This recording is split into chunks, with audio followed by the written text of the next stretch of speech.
warung gorengan Mbak Sarni.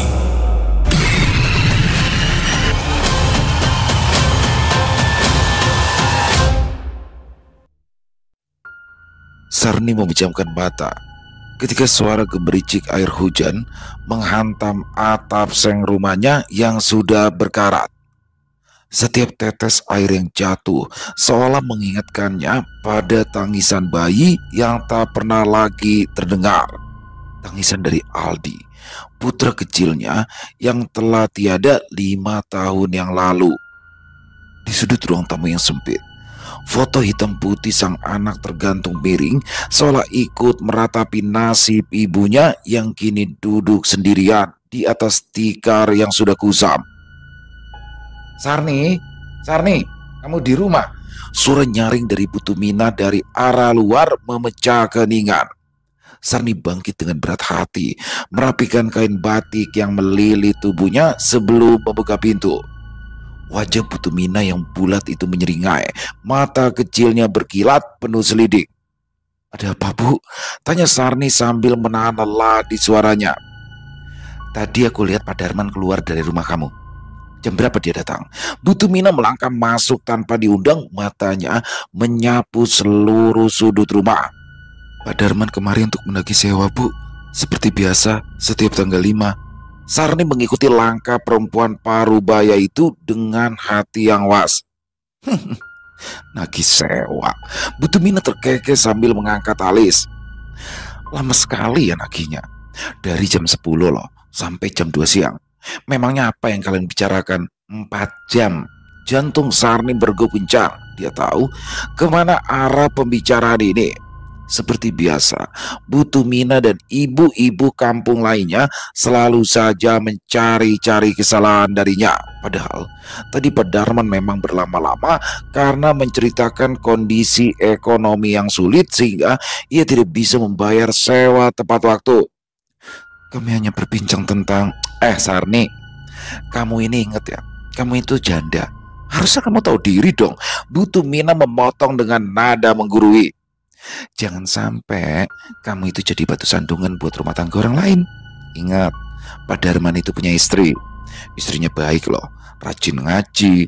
Jangan sampai gara-gara kamu keluarga mereka berantakan.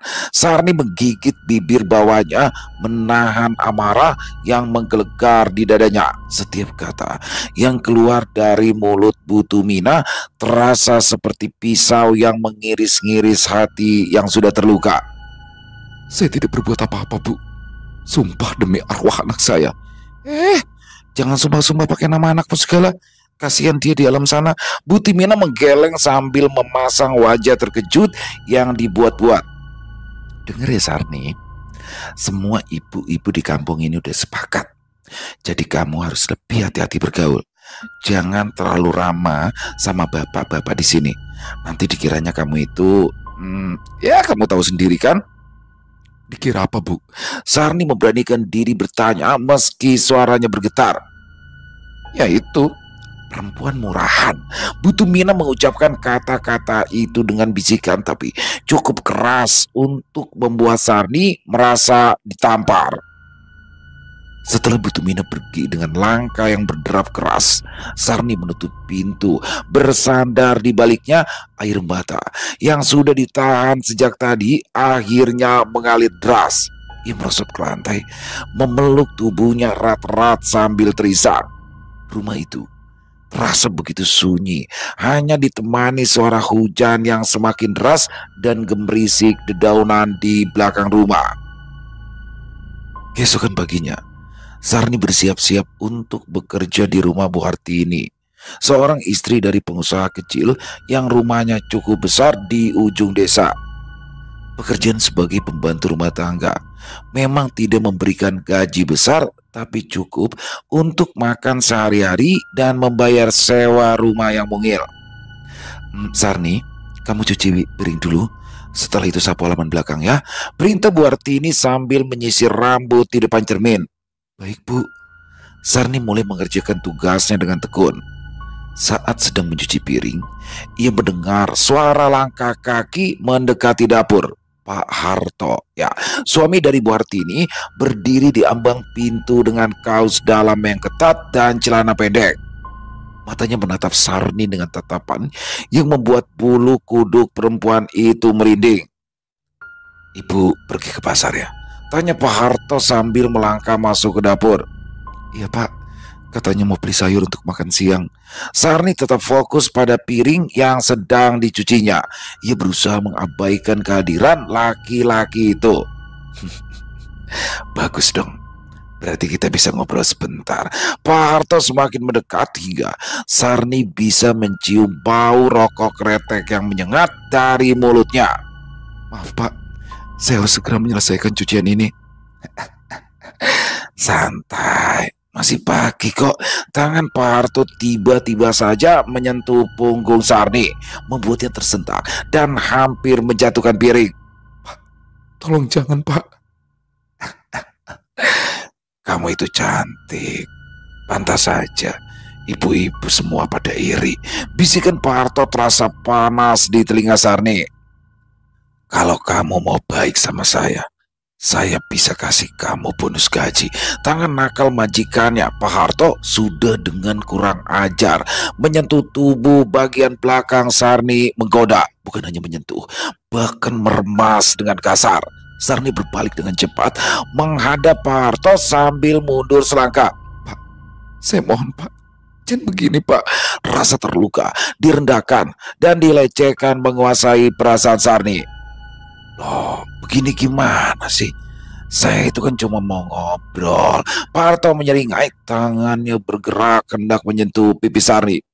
"Jangan sentuh saya Pak!" Sarni berteriak sambil menepis tangan laki-laki itu. Suara teriakan itu membuat Pak Harto terkejut, kemudian mundur, wajahnya berubah merah antara malu dan marah.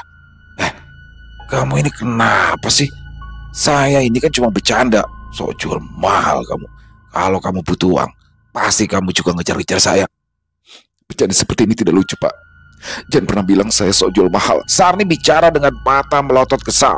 Tepat saat itu Bu Hartini masuk ke dalam dapur dengan kantong belanja di tangannya. Matanya beradu pandang dengan suasana tegang di antara suami dan pembantunya. "Ada apa ini?" tanya Bu Hartini sambil menatap curiga. "Tidak ada apa-apa Bu, saya cuma minta Sarni buatkan kopi," jawab Pak Harto sambil tersenyum paksa. Sarni menatap Bu Hartini dengan mata yang berharap ada pengertian di sana, tapi yang ia lihat justru tatapan dingin penuh tuduhan. "Hei Sarni, kamu itu kenapa teriak-teriak? Ganggu tetangga aja tahu." Bu Hartini meletakkan belanjaan dengan suara keras. "Kalau ada masalah tuh bilangnya baik-baik, jangan drama kamu." "Bu, tadi Pak Harto." "Pak Harto apa?" "Ingat, dia itu majikan kamu. Ya harusnya kamu hormati dong. Oh, cuma minta kopi aja." Bu Hartini memotong dengan nada tajam. "Atau kamu pikir karena kamu agak cantik gitu, kamu bisa seenaknya di rumah saya?" Sarni terdiam. Kata-kata terjebak di tenggorokan. Pak Harto di belakang istrinya tersenyum menyeringai, tatapannya seolah berkata, "Siapa yang akan percaya padamu?" "Maaf Bu, saya tidak bermaksud."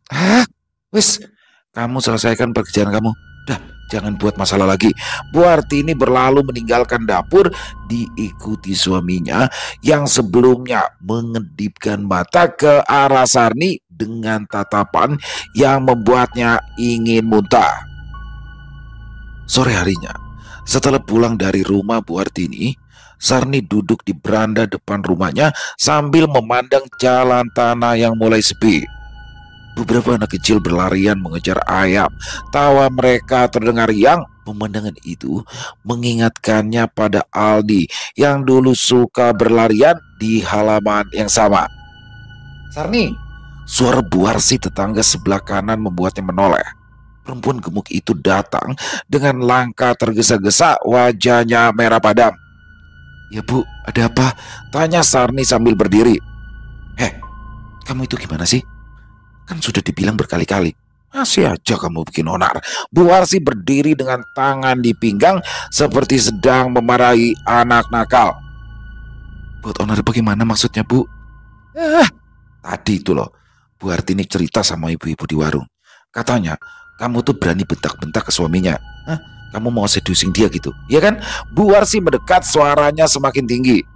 Dasar kampungan, sudah nggak laku, masih berani kode suami orang. Bu Warsi, tolong dengarkan dulu, Bu. Dengar apa? Buktinya sudah jelas kok. Kamu itu memang pelacur kampung. Pantas suami kamu dulu ninggalin kamu. Kata-kata terakhir dari Bu Warsi itu menghantam Sarni seperti petir. Kakinya terasa lemas. Dunia berputar sejenak. Suaminya dulu tidak meninggalkannya. Suaminya meninggal karena kecelakaan. Tapi semua orang di kampung ini sepertinya lebih suka versi cerita yang membuat mereka bisa menghakimi dan mencela. Suami saya tidak. Tidak apa? Tidak kabur karena malu punya istri pelacur. Bu Warsi terkekeh kejam. Atau dia mati karena dikutuk akibat istri yang gak tahu malu. Sarni tidak tahan lagi. Ia berlari masuk rumah dan mengunci pintu rapat-rapat. Di balik pintu, ia bisa mendengar Bu Warsi masih berteriak-teriak, memaki dengan kata-kata kotor. Beberapa tetangga lain mulai berdatangan. Suara mereka bercampur aduk dalam cerca dan tuduhan. Malam itu, Sarni duduk di samping foto Aldi anaknya sambil menangis terseduh-seduh. Dia berbisik pada foto putranya itu, menceritakan betapa beratnya hidup yang harus ia jalani setiap hari. Aldi sayang, Mama capek. Kenapa semua orang jahat sama Mama? Mama tidak berbuat apa-apa. Keesokan harinya, Sarni memutuskan untuk mencari pekerjaan lain. Ia tidak tahan lagi bekerja di rumah Bu Hartini setelah kejadian kemarin. Dengan berbekal ijazah SMP dan pengalaman sebagai pembantu rumah tangga, ia mendatangi beberapa rumah yang katanya membutuhkan tenaga kerja. Rumah pertama yang didatanginya adalah milik Pak Santoso, seorang guru SD yang terkenal baik hati. Tapi begitu membuka pintu dan melihat Sarni, ekspresi wajahnya langsung berubah. Maaf, posisi sudah terisi, katanya singkat sebelum menutup pintu. Rumah kedua, milik Bu Siti, responnya pun sama, menolak dengan alasan yang dibuat-buat. Waduh, saya butuh pembantu yang bisa dipercaya. Maaf ya, Dek. Rumah ketiga, keempat, kelima, semua menolak dengan cara yang hampir sama. Ada yang langsung menutup pintu, ada yang berpura-pura sopan, tapi jelas-jelas tidak berminat. Sarni mulai menyadari bahwa berita tentang dirinya sudah menyebar ke seluruh kampung. Di warung Padul, ketika Sarni hendak membeli beras, percakapan beberapa ibu-ibu terhenti begitu melihatnya masuk.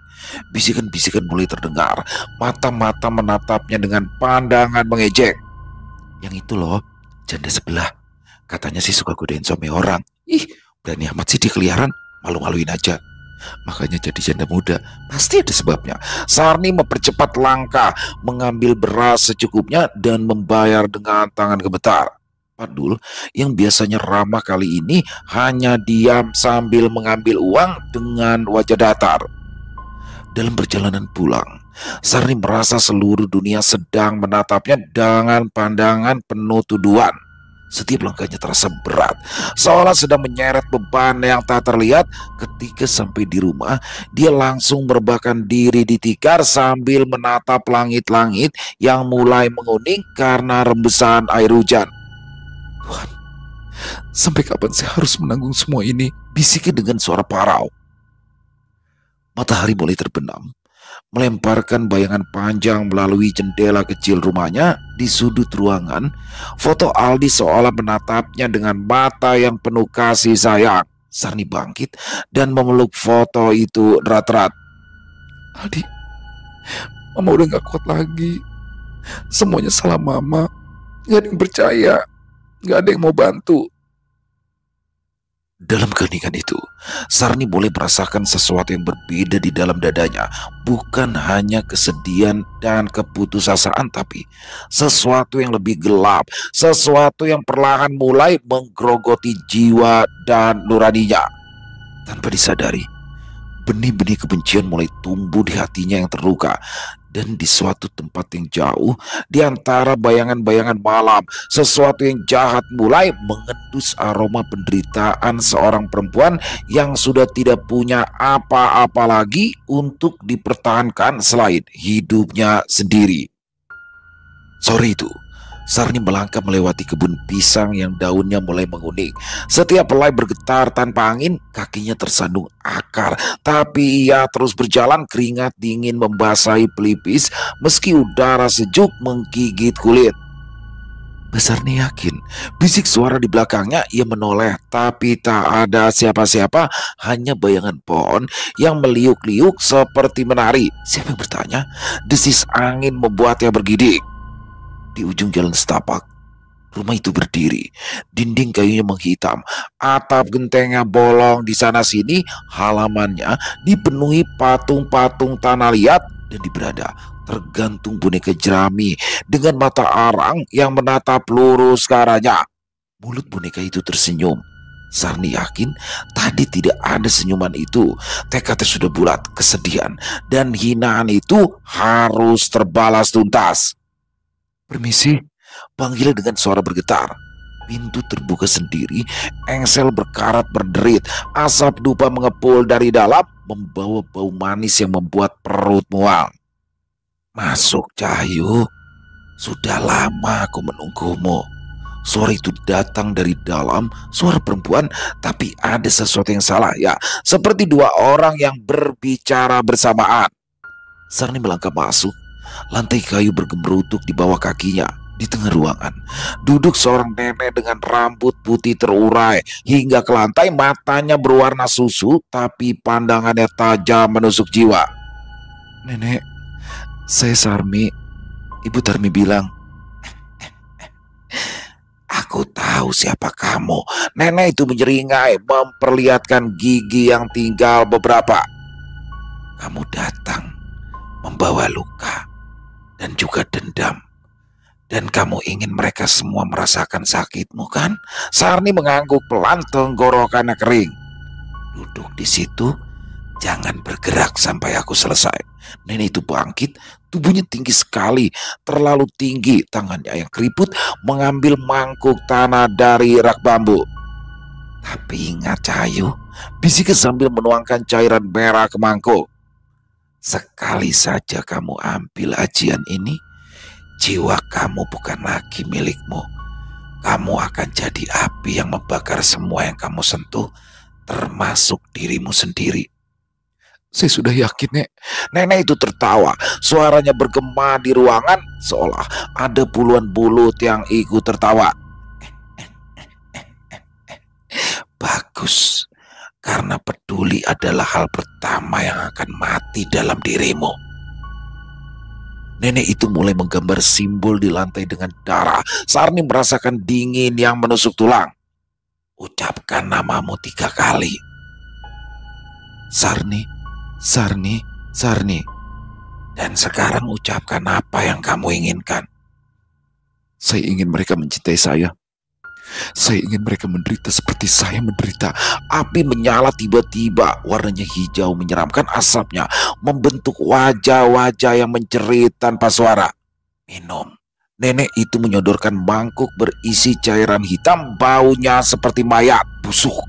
Sarni memejamkan mata, meneguk habis cairan itu, rasanya seperti menelan api. Perutnya terbakar, kepalanya berputar, dan sesuatu yang dingin menyusup ke dalam dadanya, mengalir ke seluruh tubuh. "Sekarang kamu bukan Sarni yang dulu lagi. Kamu adalah Sarni yang mereka takuti, yang akan mereka cintai sampai mati." 3 minggu kemudian, warung gorengan Sarni selalu ramai, bukan karena makanannya yang enak, tapi karena kaum laki-laki tidak bisa berhenti datang. Mereka duduk di bangku plastik, menatap Sarni yang bergerak di balik meja seperti terpesona. "Mbak Sarni, tahu gorengan satu lagi ya?" kata Rian, pemuda berusia 20 tahun yang datang setiap hari sejak seminggu lalu. "Mas Rian makan melulu, nanti istrinya cemburu loh," kode Sarni sambil tersenyum, senyuman yang membuat Rian seolah lupa bernapas. Saya belum nikah, Mbak. Masa sih? Padahal ganteng. Bibir Rian memerah, ia menatap tahu goreng di piring tanpa memakannya. Mbak Sarni, saya boleh tanya sesuatu nggak? Tanya apa? Kenapa setiap kali saya lihat Mbak, rasanya seperti ada yang aneh di dada saya? Sarni berhenti mengaduk adonan gorengan, matanya menatap Rian dengan tatapan yang membuat pemuda itu menggigil. Aneh gimana sih? Ya, seperti saya nggak bisa hidup kalau nggak ketemu Mbak. Hati-hati, itu namanya cinta loh, Mas. Tapi kan kita baru kenal. Sarni mendekat, wajahnya hanya sejengkal dari wajah Rian, nafasnya hangat di telinga pemuda itu. Cinta itu tidak butuh waktu lama, Mas. Cinta bisa datang dalam sekejap. Dan kalau sudah datang, Sarni menyentuh pipi Rian dengan ujung jarinya. Tidak ada yang bisa menghentikannya. Rian bergetar, matanya berkaca-kaca. Mbak, saya nggak pernah merasakan hal seperti ini, Mbak. Kalau kamu bingung, ikuti saja kata hati. Kata hati saya bilang, kalau saya mau selalu sama Mbak. Sarni tersenyum, tapi ada sesuatu yang gelap dalam senyuman itu. Kalau gitu, datang malam ini jam 10 ke rumah saya. Alamatnya di mana, Mbak? Kamu akan tahu, kaki kamu akan membawa kamu ke sana. Malam itu, Rian berjalan seperti orang kerasukan. Kakinya melangkah tanpa komando dari otaknya, matanya kosong, mulutnya komat kamit menyebut nama Sarni. Rumah kontrakan Sarni berada di gang sempit. Lampu jalanan mati semua, hanya bulan yang memberikan sedikit cahaya. Dan di depan pintu, Rian berdiri sambil mengetuk pelan. Tok tok tok. Mbak Sarni, saya datang, Mbak. Pintu terbuka. Sarni berdiri dengan gaun hitam yang memeluk tubuhnya, wajahnya cantik, tapi ada bayangan aneh di belakangnya. Masuk sayang. Rian masuk tanpa sadar bahwa bayangan di belakang Sarni itu bergerak sendiri. Bayangan perempuan tua dengan seringai mengerikan. Pintu tertutup. Dari dalam terdengar bisikan halus, kemudian jeritan pendek yang langsung teredam. Keesokan harinya, orang tua Rian menelpon pihak kepolisian. Anak saya hilang. Kemarin malam dia keluar dan sampai saat ini belum pulang. Pak Hendra, ayah dari Rian, tampak panik, wajahnya pucat, tangannya gemetar. Bapak yakin tidak ada masalah dengan Rian? Tanya polisi. Tidak ada, Pak. Dia itu anak baik, kuliah dengan baik, tidak pernah macam-macam. Baik, terakhir kali Bapak lihat dia kemana? Ya, dia bilang mau jalan-jalan sebentar. Saya pikir ya cuma keliling komplek. Pak Hendra tidak tahu bahwa anaknya sedang duduk di sebuah warung, menatap kosong ke depan sambil berkata, Mbak Sarni, saya cinta Mbak Sarni. Saya tidak bisa hidup tanpa Mbak Sarni. Sarni tertawa sambil menghitung uang receh dari hasil berjualan gorengan. Beberapa kali Rian menemui Sarni, namun kini rasa sakit menguasai hati Rian saat Sarni mendepaknya dan menggantikan posisinya dengan pria lain. Rian akhirnya ditemukan mati di kamar mandi meminum racun serangga. 2 hari kemudian, Pak Hendra sendiri yang datang ke warung. Permisi, Mbak. Saya sedang mencari anak saya, Mbak. Namanya Rian. Tinggi, kulitnya putih. Katanya sering datang ke warung gorengan ini. Sarni mengangkat kepala dari penggorengan. Saat mata mereka bertemu, Pak Hendra merasakan sesuatu yang aneh, seperti ada sesuatu yang menarik jiwanya keluar dari tubuh. Wah, Mas Rian, dia itu memang sering kesini, kata Sarni sambil tersenyum. Tapi sudah beberapa hari ini tidak muncul. Mbaknya tahu dia kemana? Udah tahu, Pak. Bapak kenapa sih? Kok wajahnya pucat? Pak Hendra tidak bisa menjawab. Tatapan Sarni membuatnya seolah lupa semua kata, lupa kenapa ia datang ke sini, lupa tentang Rian. Bapak mau duduk sebentar? Kelihatannya Bapak lagi capek banget. Saya ini minum teh hangat dulu ya, Pak. Sarni menyodorkan gelas. Pak Hendra menerimanya dengan tangan bergetar. Dan saat bibirnya menyentuh bibir gelas, sesuatu yang dingin mengalir ke dalam tubuhnya. Gimana, Pak? Enak kan? Pak Hendra mengangguk, matanya mulai berkaca-kaca. Saya kenapa ya? Kok rasanya seperti ada yang kosong? Itu karena Bapak kesepian. Tapi saya punya istri loh, Mbak. Punya istri itu bukan berarti tidak kesepian loh, Pak. Kadang-kadang yang paling dekat justru yang paling jauh. Pak Hendra mengangguk seperti orang gila. Ya, Mbak. Betul juga ya, Mbak. Istri saya itu semakin lama sepertinya semakin menyebalkan. Itu dia. Bapak butuh seseorang yang benar-benar memperhatikan Bapak. Seseorang seperti siapa ya? Sarni mendekat, wajahnya hanya sejengkal dari wajah Pak Hendra. Mungkin seseorang seperti saya. 1 minggu kemudian, berita di televisi lokal.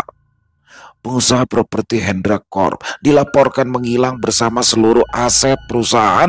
Istri korban mengaku tidak tahu keberadaan suaminya. Beberapa karyawan dirumahkan, polisi pun masih menyelidiki.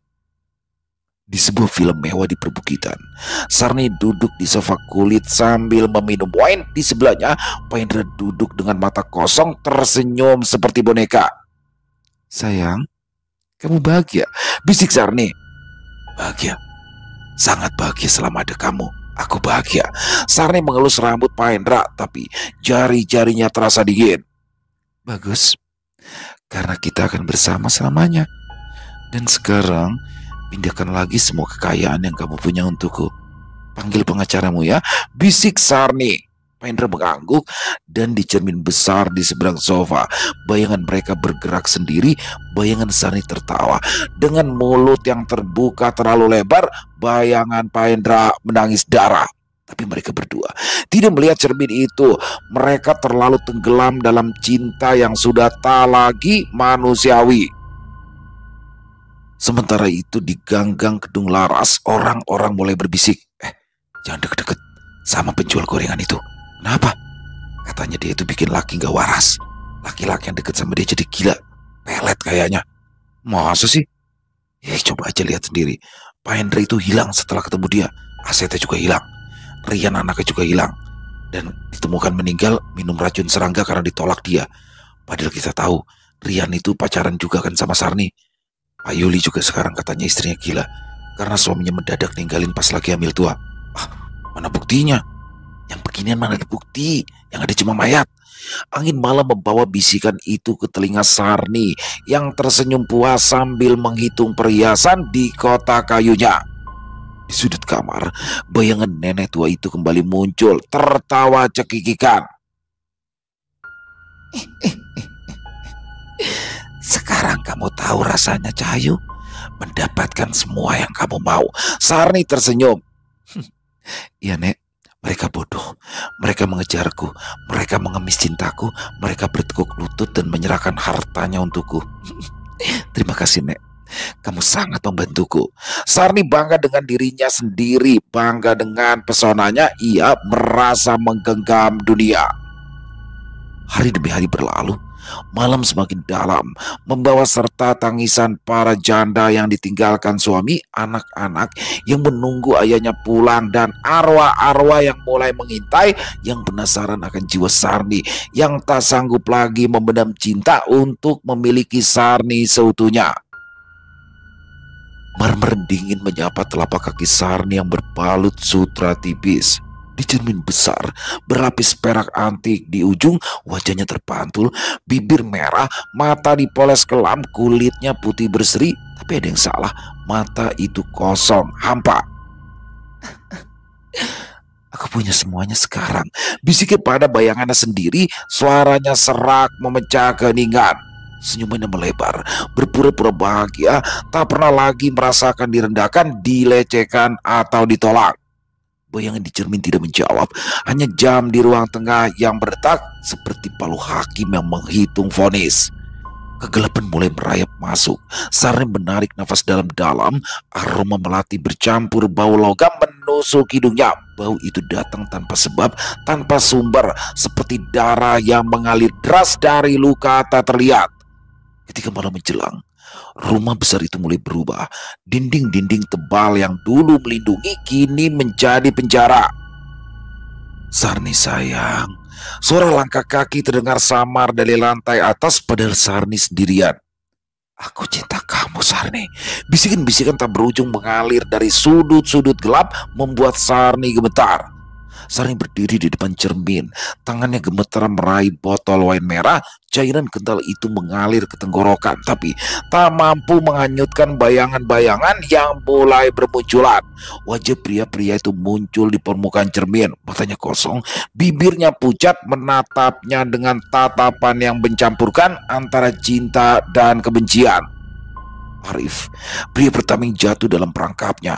Wajahnya muncul paling jelas, separuh tubuhnya tenggelam dalam kegelapan cermin, tubuhnya hancur, tertabrak mobil karena meratapi Sarni yang pergi meninggalkannya. Kamu bilang cinta itu suci, Sarni. Kenapa kamu kotori cinta itu? Suaranya bergema dari dalam kaca. Sarni mundur, gelas terlepas dari tangannya, pecah berkeping-keping di lantai, cairan merah menyebar seperti darah. Bayangan itu muncul lagi dan lagi. Wajah tertekan penuh pengharapan yang membuat jiwa Sarni tak tenang. Tidak, tidak, kalian semua yang bodoh, teriak ya. Tapi suaranya terdengar lemah. Mimpi yang berakhir seperti ini lagi. Sarni meneteskan air mata. Ia menegakkan tubuh di atas ranjang, perlu membasahi pelipis, lalu berjalan tergesa ke arah jendela. Tangan kirinya gemetar saat menjibak tirai. Halaman rumah tampak kosong, hening. Tapi udara berbau tanah basah seperti liang kubur yang baru digali. Sarni menahan nafas, dia tahu suara itu bukan datang dari dunia. Ia kenal nada tangis itu. Lelaki-lelaki yang telah ia patahkan hatinya, yang hidupnya ia telan dalam kemewahan sesaat. Tangisan pada jiwa yang tak pernah benar-benar pergi. Malam-malam Sarni tak pernah memberi ketenangan. Begitu kelopak matanya mulai menutup, dunia gelap memeluk erat dan membawanya kembali ke lorong itu. Lorong panjang tak berujung. Sarni berlari, nafasnya sesak. Langkah-langkah itu lebih cepat, lebih pasti. Rian muncul pertama kali. Tubuhnya tinggi tapi membungkuk seperti patah tulang punggung.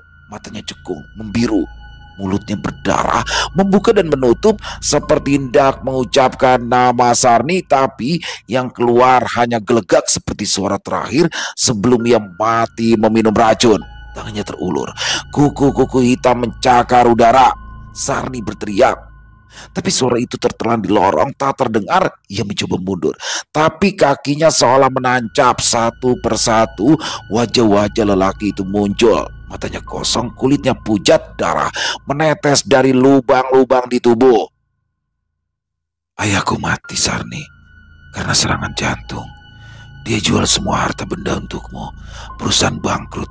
Keluarga kami jadi gelandangan karena kamu. Sarni terbangun dengan jerit tertahan. Keringat dingin membasahi tubuhnya. Spray yang dulu terasa lembut kini kasar seperti kafan. Udara di kamar terasa mencekik, seolah ada tangan tak terlihat yang mencengkram lehernya. Pagi pun datang dengan kabar yang lebih mengerikan. Tuti, mantan tetangga yang masih memata-matai kehidupannya, datang dengan wajah pucat. Johan, ditemukan gandir kemarin malam, katanya dengan suara bergetar. Di kamar kosnya ada surat wasiat. Dia bilang hidupnya hancur karena seorang wanita. Kami semua tahu kalau itu kamu, Sarni. Sarni tertawa, tapi suara yang keluar lebih mirip erangan kesakitan. Tawanya bergema, memantul dari dinding ke dinding seperti suara hantu. Bukan salahku kalau mereka lemah dong, bisik ya. Tapi kata-kata itu terasa pahit di lidahnya. Malam itu, suara Johan bergabung dengan suara-suara lainnya. Rumah besar itu kini dipenuhi oleh ocehan, tangisan, teriakan, dan bisikan. Sarni berlari dari kamar ke kamar, menyekap telinga, berteriak meminta pertolongan. Tapi suara-suara itu datang dari dalam lubuk jiwanya yang paling dalam. Ada Budi yang kehilangan pekerjaan, istrinya pergi membawa anak-anak. Ada Doni yang masuk rumah sakit jiwa karena tak sanggup melupakan obsesinya. Ada juga yang menjual rumah orang tuanya untuk membiayai kemewahan Sarni. Mereka semua hadir, berjajar seperti barisan zombie menuntut pertanggungjawaban. Dalam keputusasaannya, Sarni mencari dukun yang pertama kali memberikannya ajian laknat itu. Perjalanan ke gubuk tua di pinggir hutan memakan waktu berjam-jam. Nenek itu duduk di atas tikar pandan usang, matanya keruh. Tarik semuanya. Ambil kembali pelet sialan itu, Nek. Sarni berteriak histeris. Nenek itu menatapnya lama. Senyum mengerikan mengembang di wajah keriputnya. Sudah terlambat, Cahayu. Ajian ini sudah menyatu dengan darahmu. Kau kini bukan lagi manusia biasa. Kau sudah menjadi bagian dari kutukan itu sendiri. Langit malam itu gelap gulita. Tidak ada satupun bintang yang berani menampakkan diri.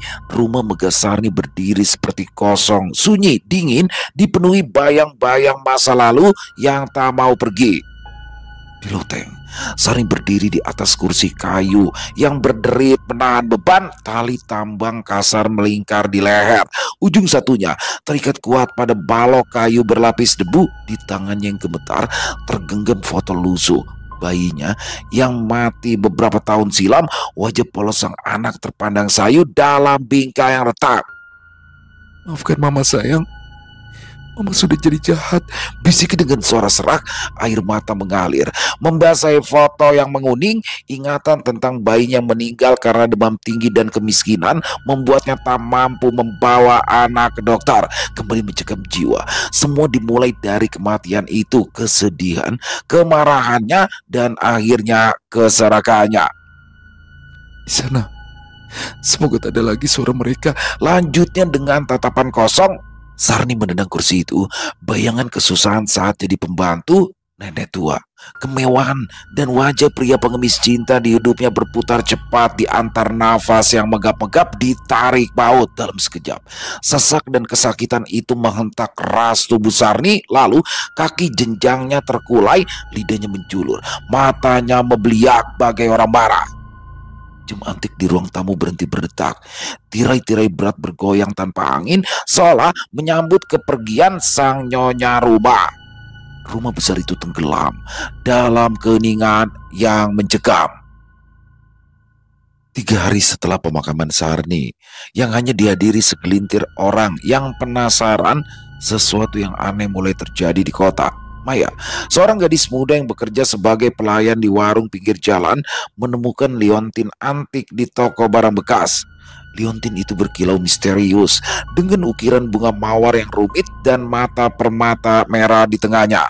Ih, cantik banget, gumamnya sambil mengalungkan liontin itu ke leher. Sejak saat itu, Maya berubah. Wajahnya yang dulu biasa-biasa saja kini memancarkan pesona yang luar biasa. Kulit wajahnya bersinar, matanya berbinar dengan kilau yang hipnotis, dan setiap gerakannya memancarkan daya tarik. Pria-pria mulai berdatangan ke warung tempat ia bekerja, tidak untuk makan, tapi untuk menatapnya.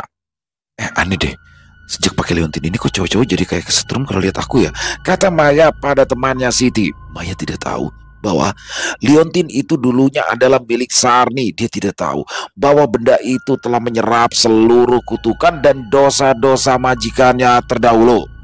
Tidur Maya tak lagi utuh. Malam-malamnya diwarnai gelisah. Tubuhnya terbalik terus di atas ranjang tanpa alasan yang jelas. Suatu malam, dalam pekat yang menusuk, ia terjerembab ke dalam mimpi yang terlalu nyata. Di depannya, loteng menjulang. Tiba-tiba sebuah suara gemertak tali menggema dari atas. Sesosok perempuan bergelantung, bergaun putih, rambutnya menjuntai kusut, wajahnya menghadap lurus ke arah Maya. Mulut wanita itu tertarik perlahan membentuk senyum menyeringai. Dengan mata membelalak, lidahnya menjulur, matanya membeliak bagai orang marah. Ya, itu adalah Sarni. Maya tak sempat berpaling saat suara langkah serempak terdengar dari belakang wanita itu. Puluhan pria muncul dari balik kegelapan. Wajah mereka pucat, matanya kosong, tangan-tangan mereka terjulur kaku dan gemetar. Kamu menurunkan ilmuku, Cahayu, bisik Sarni dengan suara yang menggema. Kau akan melanjutkan apa yang telah kumulai. Maya terbangun dengan keringat dingin. Liontin di lehernya terasa hangat seperti darah yang baru mengalir. Ketika Maya terbangun, liontin di dadanya bersinar dalam kegelapan. Untuk pertama kalinya ia mendengar suara-suara bisikan dari dalam liontin itu. Suara pria-pria menangis, meminta tolong dan mengutuk. Kutukan Sarni belum berakhir. Roh Sarni tidak pergi ke alam baka. Dia masih berkeliaran. Selesai. Wow, luar biasa kisah dari Rahma Pede. Waduh, Sarni. Aduh, dari awal udah iba, udah kasihan sama Sarni, prihatin atas kehidupannya ya kan. Bagaimana suaminya meninggal, anaknya meninggal, dan dihujat oleh warga desa. Tapi ini relate ya teman-teman nih. Memang kalau ada apa namanya janda, apalagi baru di daerah satu tempat, pasti ibu-ibu merasa khawatir dan apalagi si ceweknya ini memantik ya, apa kayak kayak terlihat hawanya padahal kadang-kadang padahal dia nggak ngapa-ngapain tapi kayak merasain aja. Jadi ya inilah suka dukanya hidup di kampung ya, hidup di bukan maksudnya bukan di kampung, di perkampungan. Apalagi seperti di Jakarta ini kan yang padat penduduk. Wah, udah deh tuh. Kalau udah ada yang model Sarni gini gerah semua udah ibu-ibu ya kan. Bapak-bapak juga serba salah tuh, salah tingkah. Begini salah, begitu salah. Jadi ya ini relate menurut saya, tapi tinggal bagaimana kita menyikapinya saja sih sebenarnya. Yang laki-laki bagaimana menyikapinya, yang perempuan bagaimana menyikapinya, dan si janda tersebut bagaimana menyikapinya. Jadi itu sih menurut saya. Dan bagaimana di sini Sarni akhirnya berubah menjadi pribadi yang jahat, berubah dari orang yang teraniaya jadi yang menganiaya. Jadi kalau pernah ada kata-kata orang jahat adalah orang baik yang tersakiti ya Sarni ini, tapi walaupun secara pribadi saya pribadi nggak begitu setuju ya sama kata-kata itu karena kalau menurut saya orang baik akan selamanya baik. Jadi mau dijahatin berapa kali pun selama dia orang baik ya dia akan tetap baik kalau menurut saya sih. Tapi pasti kan beda-beda ya pendapat orang ya di sini ya teman-teman ya. Dan intinya luar biasa banyak sekali hikmah yang bisa kita ambil dari kisah ini dan semoga kisah ini bisa menghibur teman-teman semua ya para pecinta penikmat horor misteri, lebih khusus lagi kepada para subscriber dari channel Ilo Bercerita. Terima kasih buat Rahma Pede ya atas kisah-kisahnya. Ditunggu lagi untuk kisah selanjutnya. Silakan buat teman-teman yang mungkin punya komentar lain, yang mungkin punya pendapat lain tentang kisah barusan, bisa menuliskannya di dalam kolom komentar ataupun hanya sekedar saling menyapa. Insya Allah kami akan menjawab satu persatu. Dan buat teman-teman yang belum subscribe channel Ilo Bercerita, yuk diklik dulu tombol subscribe, jangan lupa lonceng notifikasinya juga dinyalakan agar teman-teman selalu mendapatkan notifikasi dari konten-konten yang akan kami upload selanjutnya. Untuk channel Ilo Bercerita, kami upload setiap hari teman-teman ya. Setiap malam jam 9 malam waktu Indonesia bagian Barat. Dan kami juga ingin mengucapkan terima kasih ya kepada seluruh teman-teman yang sudah selalu setia hadir, yang sudah selalu mendukung kami. Karena teman-teman kami selalu bersemangat berkarya di setiap harinya. Di akhir kata saya mengucapkan permohonan maaf apabila mungkin dalam pembawaan kisahnya barusan mungkin ada kata-kata saya yang salah atau ada kata-kata saya mungkin yang kurang berkenan di hati teman-teman. Saya mohon dibukakan pintu maaf yang seluas-luasnya. Sampai berjumpa lagi di konten-konten kami selanjutnya yang pasti tidak kalah serunya, yang pasti tidak kalah horornya. Masih bersama saya Ilo di channel Ilo Bercerita. Salam sehat, sukses selalu untuk kita semua. Wassalamualaikum warahmatullahi wabarakatuh.